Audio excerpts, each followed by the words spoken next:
Have you ever considered the profound impact of keeping families and pets together during times of crisis and what this can do for our communities? I want you to also think about in what ways can we expand our understanding of animal welfare beyond basic care to encompass the broader concept of building relationships and support systems for people and pets in need? And as we begin today's episode, let's kind of think about these questions as we sit down to chat with our guest. So, without any further ado, it is with great pleasure that we welcome Shoshana Mostoller to the podcast today. Yay! Shoshana is many things. As Shoshana and I were just talking about both today and yesterday. But Shoshana is primarily a veterinary social worker and the community engagement manager at the Chesapeake Humane Society, dedicated to supporting families in crisis and connecting community members with meaningful involvement in animal welfare. Shoshana is a certified humane education specialist with a background in psychology and social work. Passionate about fostering connections between people and pets, she has experience in animal-related disaster relief and advocacy for housing access for individuals experiencing homelessness with companion animals. Welcome to the podcast, Shoshana. Thank you. So happy to be here. I appreciate it. Absolutely. As I'm reading over your bio, I am just like, Shoshana has my dream job. That is just My please dream. remember this.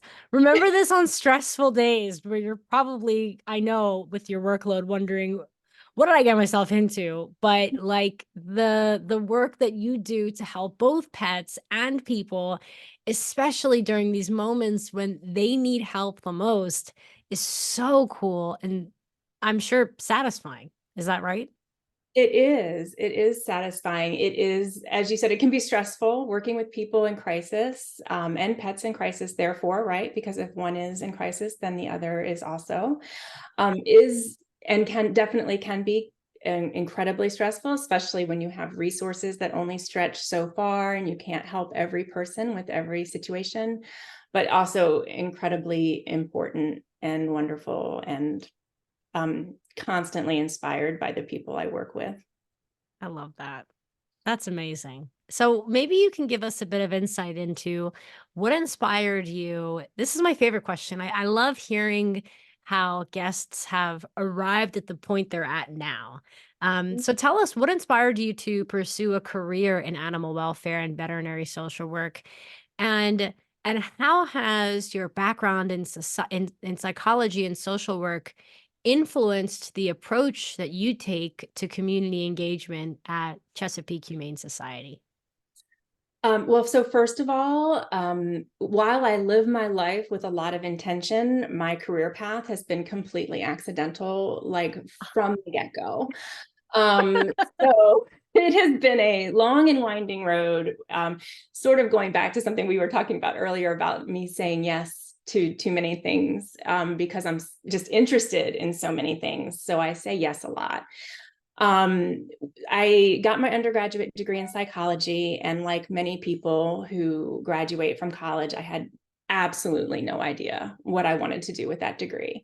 So, as absolutely no one does, I decided it was a great idea to move across country, to a place I'd never been before and just find a job. And, I moved from South Carolina to California, hopped in the car with my then boyfriend, now husband, and just drove across country and was just like, okay, now I'm in California. I found a job working at a group home for children, and there was a social worker there who was just amazing. And I'll be honest, I had never considered social work. It was not even in my radar.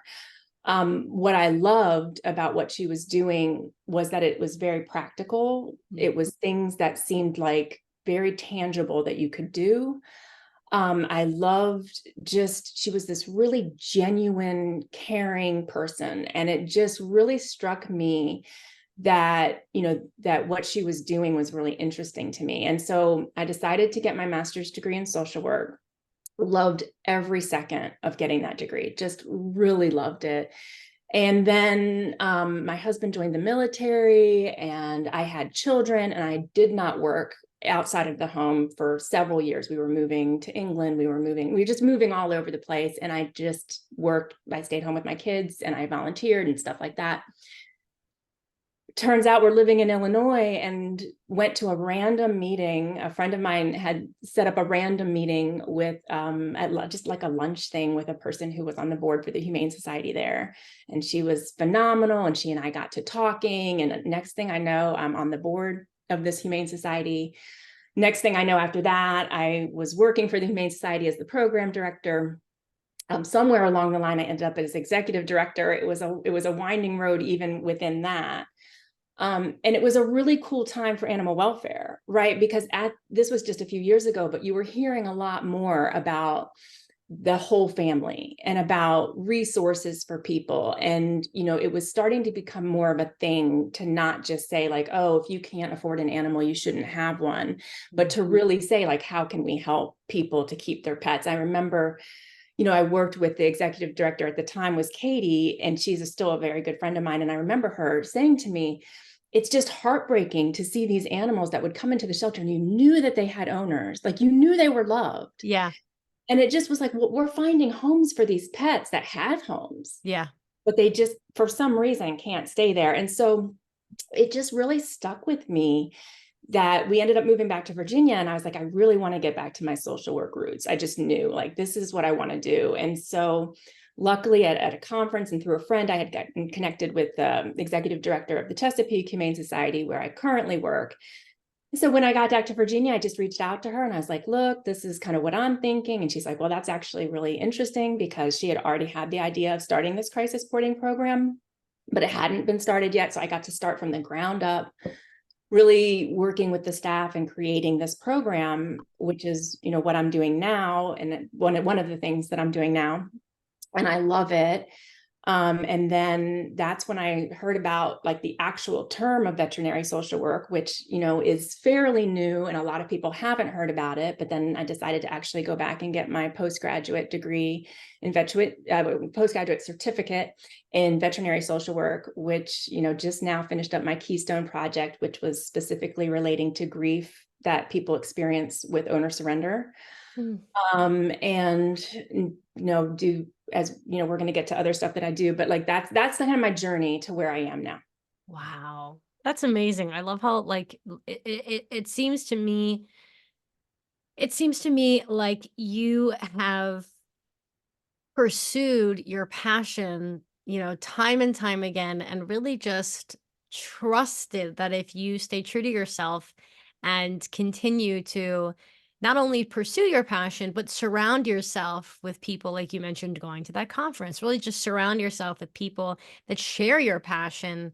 That's kind of like a great way to land your dream job, is to just kind of keep your head down, keep working, keep going, never give up. And again, this idea of surrounding yourself with like-minded people who believe in you and, who are kind of willing to give you this almost creative freedom, which, obviously led to you creating this crisis boarding program. I'm very inspired by that. And I know that our audience and our listeners, they're in various different places in their careers. Some of them are vet techs aspiring to be vets.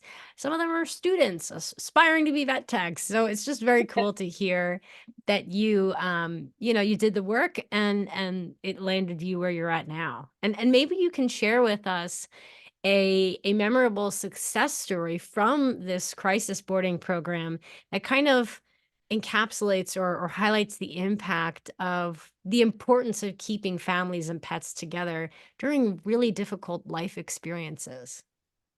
Oh, for sure.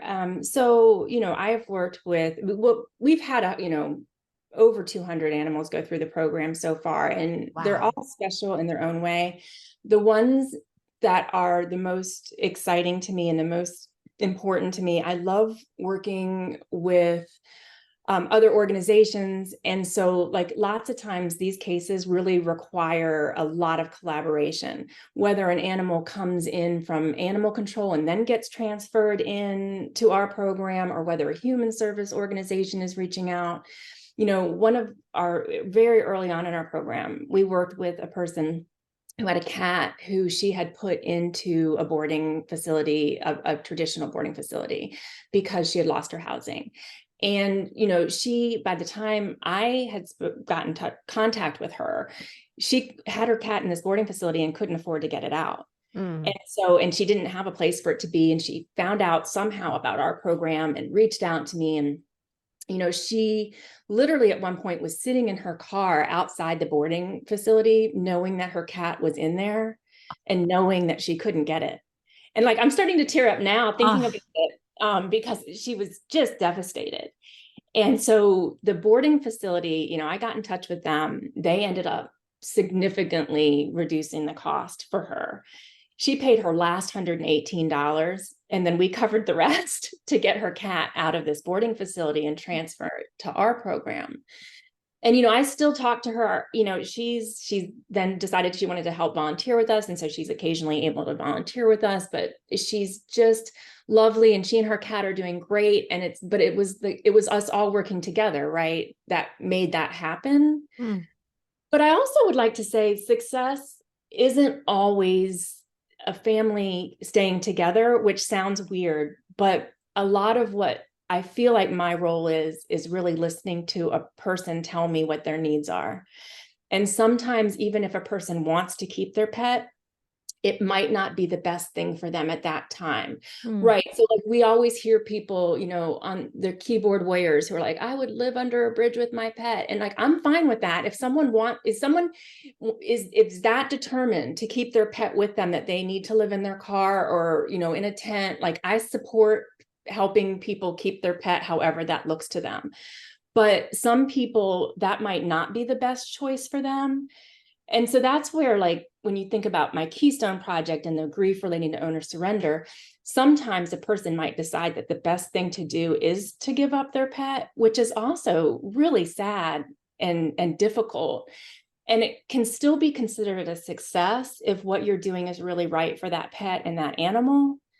And so while my goal is to keep as many families together as I can, my goal is also to listen to people and listen to what their needs are.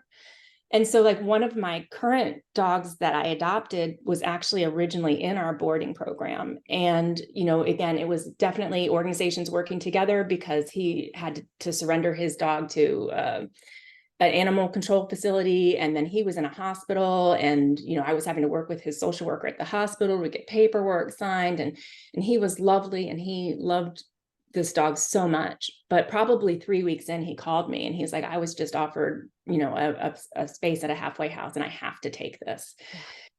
This is not an opportunity I'm going to get offered again. And I know I need this for my own well-being. And as a social worker, I really have to look at enhancing a person's overall well-being. Right. And this is what he felt like his well-being was. And so sometimes I think we get so focused on the idea that we have to keep this family together, that especially as animal welfare organizations that are so overcrowded, you're like throwing resources at people like, hey, if we give you this, can you keep your pet? If we give you this, can you keep your pet? But sometimes it's not in that person's best interest or that animal's best interest. And so at that point, you really have to be able to hear what a person is saying to you and honor what a person is saying to you, even if it's different from what you would do. Yeah. So, a month later, we ended up adopting this wonderful dog. If he came back tomorrow and said he wanted his dog back, I would give her to him. But at the same time, I also really honor him doing what was right for him. One of our people said something that really stuck in clients. It really stuck in my mind. He said he had been homeless. He got his dog back from our program, and he was potentially going to lose his housing again, right? Because it's not usually one crisis. Lots Yeah. of times it's an ongoing thing. And so I remember him saying to me, and it ended up working out for him. His dog is with him. It's wonderful. But he said to me, I can't do this again. I can't be homeless again. I will lose myself. I will lose who I am. Oh, And so like, you have to honor that, right? Like, it doesn't help for me to make him feel guilty for Yeah. not being able to keep his pet, if what's truly best for him is to not keep his pet at that time. Like, luckily he was able, I coached him through talking to his landlord, and he was able to work it all out.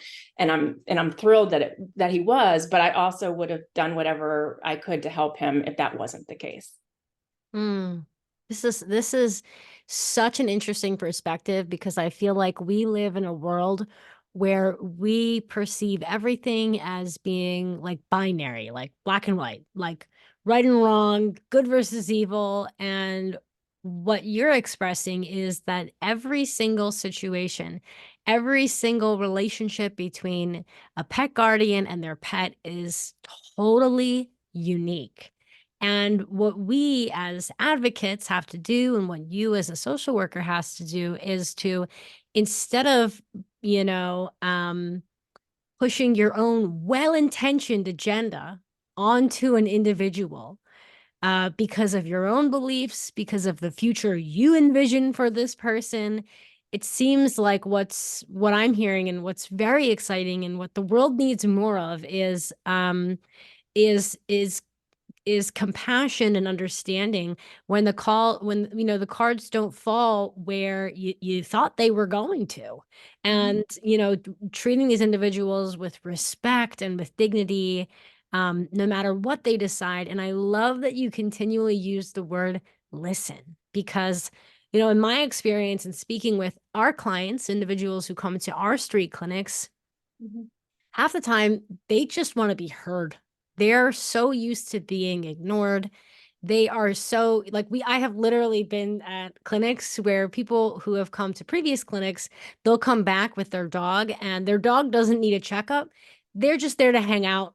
They're just there to say hi. They're just there to talk about their animal. They're just there to update us about their life. And it's like awesome, because and these clients have shared with me, they're like, I love coming here because people listen to me, people respect me, people treat me like the person that I am, right? Which is, in your line of work, my line of work. Yeah, of course, obviously, you should be treated with dignity, but that's not always the case. So I really appreciate this nuance that you're talking about, and this listening, which is so hard for people to do, myself included. And I respect and appreciate that. And I know, a little bit in our conversation now, and before we went live, you were talking about your work with My Dog Is My Home.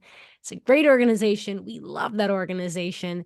And maybe you can share with us a little bit about your work with My Dog Is My Home. So how do you advocate for increasing access to shelter and housing for individuals experiencing homelessness with their companion animals? And what are some kind of key initiatives or projects that you're currently involved in that support this mission, which obviously aligns with our mission at the Street Dog Coalition?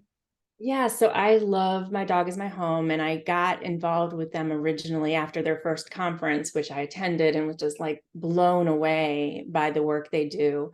And so obviously the conference is a huge part of what we do to advocate for co-sheltering of people with their pets in homeless shelters, and really providing the tools. And we do have our conference coming up. So anyone who's interested, I guess I can plug that. We do have a conference. It's at the end of March, March 26th through 28th. And actually there's scholarships available too. So if you go to the website and to the registration page at the bottom, there's a link to where people can apply for scholarships. A lot of them are for human service organizations, but I think there are some for animal organizations as well. So people who are interested should definitely look into that. But the conference is 3 days of really learning about co-sheltering, storytelling from people who have lived experience with being unhoused with their pets. And, it's just really a phenomenal experience. And it's what got me involved originally. So since then, I've become our storytelling facilitator. So what that means, like a huge part of how we spread the word and get people invested in what we do, is by storytelling, and really making sure that we do that in an intentional way where people who are sharing their stories feel supported, are able to share their stories in a way that they want to share them. And so just recently, we've had two 10th year anniversary events where I've worked really closely with storytellers who for 2 months, we've been we meet weekly and workshops where all the storytellers meet together and share with each other and really work on how they're going to express their story. And so that's something that I'm very involved with. My Dog Is My Home also has open houses, which they have one in New York, one in Ohio, and one in LA so far. I think we're looking to add a fourth location, but those open houses allow people to attend an event where they get to go to a shelter that is already doing co-sheltering and really see how it works, learn about the policies, ask questions. Now we even have fellowships that people can apply to, where if you're not near one of the locations, the fellowship can actually pay for travel and hotel for a person to go to those locations and learn about co-sheltering. So that's one of our newer initiatives.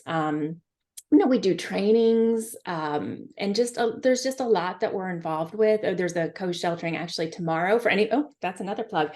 Tomorrow we're having our co-sheltering collaboration. It's a virtual meeting. The conference is virtual too. I forgot to mention that. But the co-sheltering collaborative meets quarterly, and we have a meeting tomorrow for that, which is really, it's an arm of My Dog Is My Home, where human service and animal service people get together and really learn about co-sheltering and come up with ways that we can work together to make co-sheltering happen, because the collaboration is really important. So that's kind of what I do with My Dog Is My Home. Oh, that is so cool. Once again, my dream job. I actually like to go on record as saying I currently have my dream job. I know my fabulous executive director, Katrina, listens to these episodes. Katrina, don't worry, I have my dream job.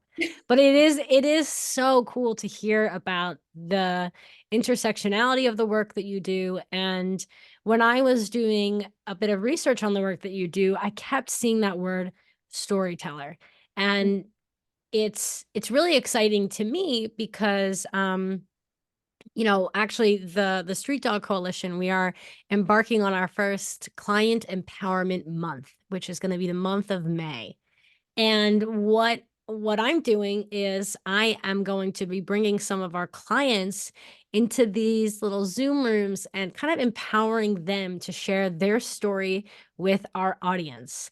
And it's very exciting because it's an opportunity for our clients to share their story, straight from the source. Oftentimes, what we do at our organization is we interview our clients, and of course, everything we do is trauma informed. Everything we do really empowers our clients. We specifically, we don't really share images or stories of our clients in anything less than a very flattering light, because that's what they deserve.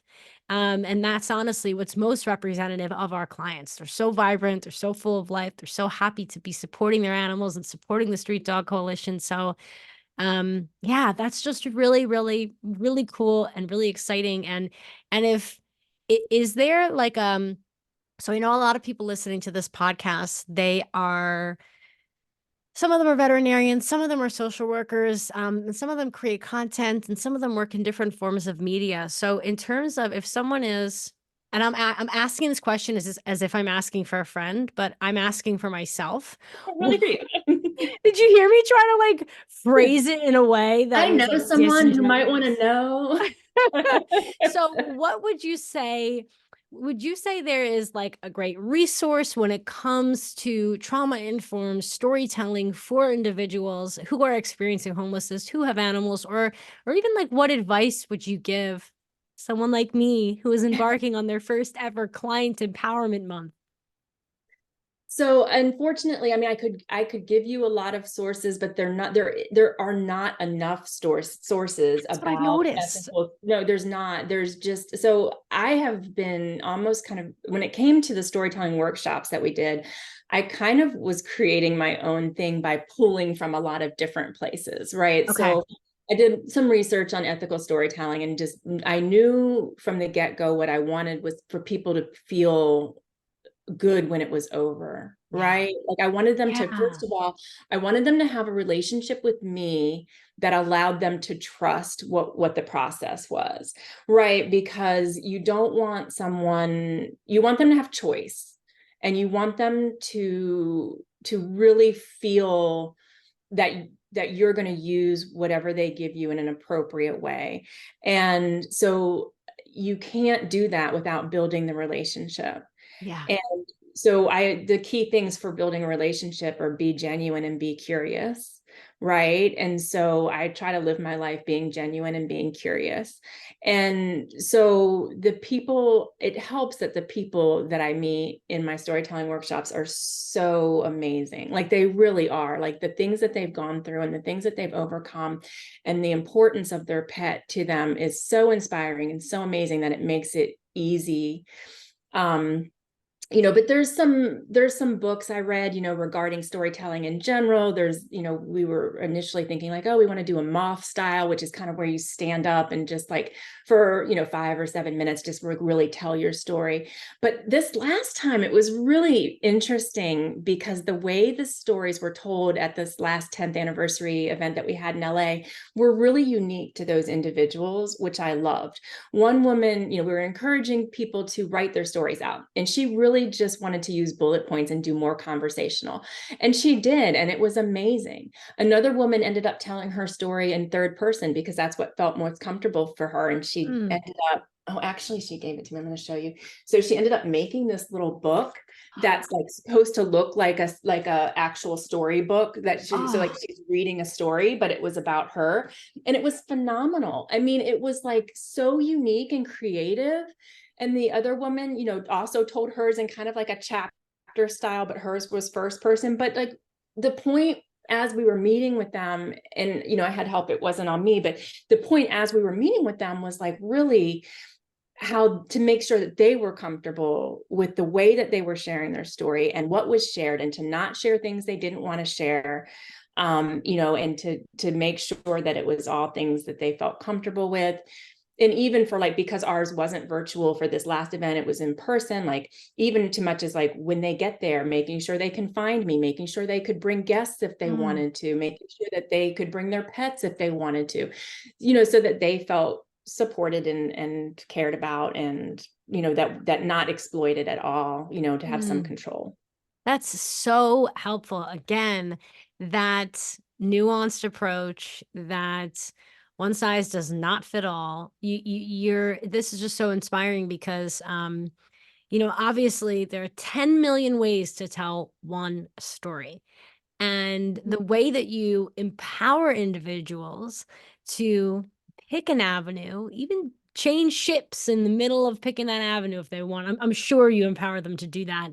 Um, is really exciting. It makes perfect sense to me, and I think having that empowering people to feel autonomous, to feel like they are in control of the way that they are perceived, it just makes perfect sense to me. And oh my gosh, I'm gonna like go back to this part of this podcast episode and listen to it again.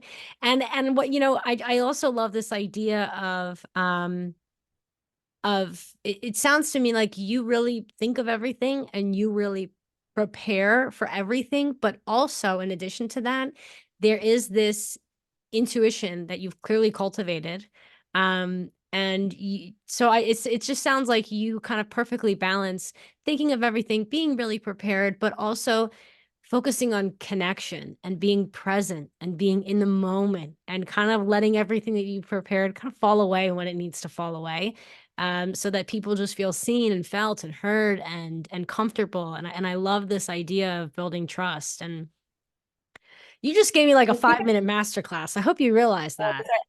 I just feel like I try to think of how I would feel in that situation and what things I would need or want, but then to also understand that that's going to be different for every person. And so Yeah. if you build that relationship initially with that person where they feel like they can trust you, then anything that comes up is not a crisis, Mm. right? It's just a conversation. And so I think with everything that we do in life, the relationships are so important. Just it just that's how things move forward, building those relationships. That's the mic drop moment. That's the mic drop moment right there. This has been such an amazing conversation. We have cried together. We have learned together. We all just got a 5-minute masterclass on, storytelling from the professional herself. And I'm going to ask Wouldn't you, say that. I'm still learning too. it's so true. It's so true. I know you have more gems of wisdom, but that was really good and very comforting for me to hear. So my last question for you before I let you go in just a minute. And this is a question I don't think I've asked in a while, but it's one of my favorite questions. And I feel like you might have a good answer. So if you were to buy a billboard and that billboard could have any message in the world on it, I know this was not part of the questions I sent you. Okay. No, it's all good. The funny What thing would you is, put on that billboard for people to see? so this is something I actually have an answer to that, and yeah, it's a little bit of a surprise question, but that's okay. I like it. I think that the thing, because this is a work in progress for me, is something that a lot of people, though, I think need to hear, which is if someone tells you their experience, believe it, Mm. even if it's different from your own. And Mm. it's something I've been thinking about a lot lately because everyone is an individual, as I think we had spoken about before, and you really have to look at people as individuals and you have to trust what their experience is, even if it's not yours. Wow. Especially in this day and age. Man, like just that's such an incredible point to shine a light on because I think, with social media, with it being an election year. I don't want to talk about the election, but with it being election year, everyone is so like looking inward. Everyone is the center of their own universe. Everyone is the center of their own problems. And this invitation to really kind of zoom out, think about what other people's life experiences might be that have allowed them to then, have formed who they are and have kind of motivated them to feel the way they feel, even if they disagree with you. Right now, I'm giving myself life advice. I think being able to just hold space for people to be different from you, without Yeah. vilifying them or without making them feel othered is such a great message. And it's something I'm still working on every day. We all are, though, right? We all are. I mean, we're all work in progress. We're all, working towards our better selves, and we should be if we're not. I know I still am. That's right. That's right. Oh man, this has been such a great conversation, Shoshana. I want to thank you so much. And I want to let our audience know that I have included a link to the Chesapeake Humane Society in the show notes. And I encourage everyone to check out their organization. I encourage everyone to check out My Dog Is My Home, another incredible organization. I attended the virtual co-sheltering conference last year. It was actually shortly after I started working at the Street Dog Coalition.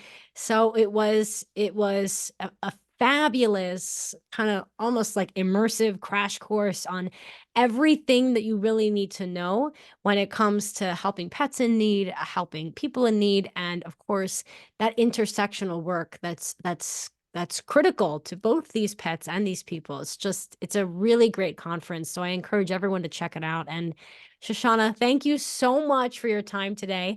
Thanks to our Facebook members for tuning in. I see you guys there. I see you there. I really, really appreciate you. And Shoshana, we got to have you back on. I know you have a background in humane education, and I want to hear about it because I'm really passionate about that. But we'll bring you back for another episode. No, we didn't have time for all the coalition talk either. So if you ever I want me back, let me know. know. And also feel free to Yes. reach out and I'm Oh, happy to. thank you so much. Thank you, thank you, thank you. I'd be more than happy to do that. You're just such a wealth of information, and I can speak on behalf of our entire audience. We're just really grateful to have your time today, and I want to thank you for all that you do for animals and people. I started the conversation off before we went live with thanking you, and I'm going to end it with thanking you too. So really appreciate you. Thank you for having me, and thanks for all you do. And thanks for everyone who's listening. Everyone's doing really exciting, important work, and I love hearing about it. Amazing. Thanks, Shoshana. Until next time. Okay, bye. Take care. Adios.